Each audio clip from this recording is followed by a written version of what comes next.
the best sports days of 2024. For those of you unfamiliar with my work, allow me to introduce myself. My name is Dan Gartland. For the past 3 years, I've written SIM, a daily column intended to provide readers with everything they need to know in the world of sports. It was previously distributed as a newsletter prior to SI's acquisition by Minute Media earlier this year. We're very close to resuming SI's newsletter offerings, so keep an eye out for more information on that if you're interested in receiving SI. And directly in your inbox each morning. Writing SIM can be a challenge for me. Finding something interesting to write about each day isn't easy. But it also reminds me why I'm a sports fan. Every day, I consume the best news, analysis, and highlights from a wide variety of sports, and am reminded of how much fun it is to follow sports on a daily basis.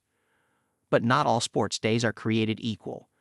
There are some where you have to settle for a handful of midsummer baseball games or a Thursday night football matchup between two lousy teams.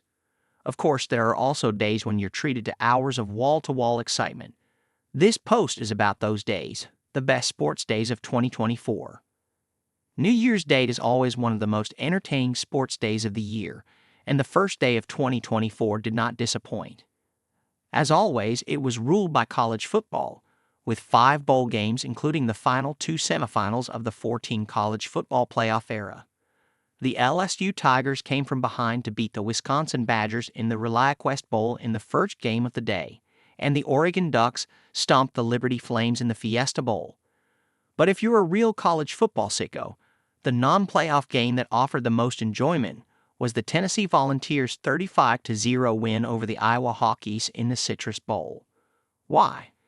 It marked the end of a truly bizarre season for the Hawkeyes in which they ranked second worst in the nation scoring, 15.4 points per game, ahead of only the Kent State Golden Flashes, and yet somehow still won 10 games. Both playoff games were thrillers, with the Michigan Wolverines eliminating the Alabama Crimson Tide in overtime and the Washington Huskies, outlasting a late push from the Texas Longhorns to secure their spot in the title game. It was an especially great day for sports fans in Seattle, who also saw their Kraken beat the Vegas Golden Knights in the NHL's Winter Classic at T-Mobile Park. The second and final day of the NFL's divisional playoffs was the headline attraction on this Sunday and featured 2 entertaining games. The Kansas City Chiefs again got the better of the Buffalo Bills in another installment of their budding rivalry, when Tyler Bass's 44-yard game-time field goal attempt was blown wide right, with less than 2 minutes left to play. In the other game, the Detroit Lions advanced to the conference championship game for the first time since 1991 with a win over the Tampa Bay Buccaneers that was sealed by a Baker Mayfield interception on the second play of the Bucs' final drive. The real star of the day, though, was Iowa basketball star Caitlin Clark, who erupted for 45 points in a wild 100-92 overtime loss to the Ohio State Buckeyes. It was, at the time, a season high for Clark, although she'd eclipsed that number 3 weeks later with 49 against Michigan in regulation. Speaking of basketball scoring outbursts, the following day saw a historic barrage of points in the NBA as Philadelphia 76ers center Joel Embiid scored 70 points in a win over the San Antonio Spurs, and Karl Anthony Towns dropped 62 as the Minnesota Timberwolves lost to the Charlotte Hornets. It was only the 4th time in NBA history that multiple players scored at least 60 points in the same night. Both players set their respective franchise single-game scoring records, and Embiid became just the 3rd 7-footer to drop 70 in a game, joining David Robinson and, of course, Wilt Chamberlain. Embiid's night wasn't the highest-scoring game in the NBA that season, though.